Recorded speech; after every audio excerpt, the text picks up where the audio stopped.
Dr. Eugene Kemp.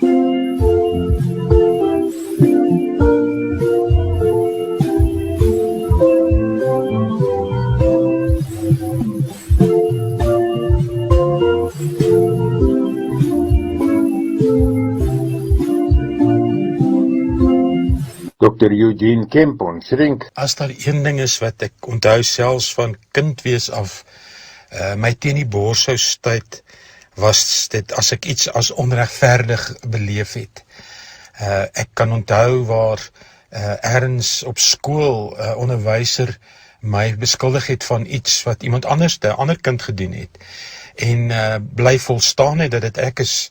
En ek proe nou nog die bitterheid, klink verskriklik in my mond, as ek dink aan die onreg wat daar gepleeg is. En as ek so in die wêreld kyk, is daar soveel goed met die oorloë en alles wat daarmee saamgaan, waar 'n mens tog onregverdigheid beleef. Dis tog onregverdig dat onskuldige mense en inwoners van 'n plek moet sterf, omdat daar naby dalk 'n militêre instelling is. Daar is net nie regverdigheid in oorlog nie. En mense kan nogal heftig reageer oor onreg, maar ek het ook beleef dat mens baie keer hierdie onreg vanuit jou eie oog en eie perspektief maar na kyk. En daarom dat dit soms 'n geweldige relatiewe vorm kan aanneem. Maar so teen die agtergrond van net na Paasfees en wat ons nou onlangs gevier het, is daar tog vir my interessante ding dat ek net besef het weer in die tyd, dat die kruisiging was seker die mees onregverdigste ding wat kon gebeur het. En 'n beleef van selfs die naastes aan Christus en sy grootste vyande wat saamgesweer het om hom te kruisig.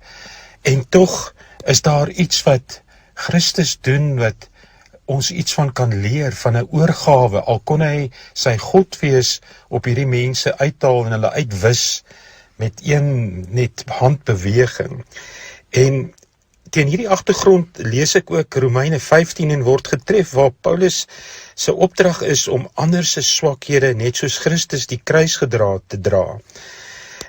En dan begin ek dink of dat hierdie belewenis van onreg dalk iets te doen het met dat daar te veel nog van myself, van die eie ek, oorgebly het. Hoor hoe mooi sê Paulus dit. Op ons wat sterk is in die geloof, is die verpligting om die swakhede te dra van die wat nie te sterk is nie. Ons moenie aan onsself dink nie, elkeen van ons moet aan ons naaste dink en aan wat vir hom goed is en wat hom in die geloof kan opbou. Christus het immers ook nie aan homself gedink nie, inteendeel. Dit was dan juis hierdie volle prysgawe en oorgee wat kon uitmond in opstandingssondag. Die beloning amper vir so ingesteldheid, die een wat wegkyk van die onreg teenoor myself na die beste verander, is dan juis 'n opstaan in 'n nuwe lewe, 'n nuwe vryheid en 'n verstaan van 'n koninkryk beginsel wat anders is as die van die wêreld.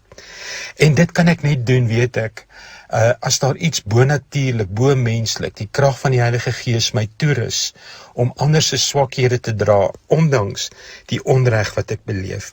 Iemand skryf dit ergens baie mooi.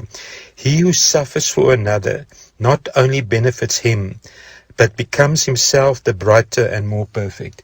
Daar gebeur iets in onsself wanneer ons onreg verduur en nog steeds die beste verander wil. En dit kan jy doen omdat God se krag in jou swakheid volbring word. Jy kan hierdie gedeelte weer gaan lees op my Facebook bladsy, vir my skryf eugenekemp@me.com.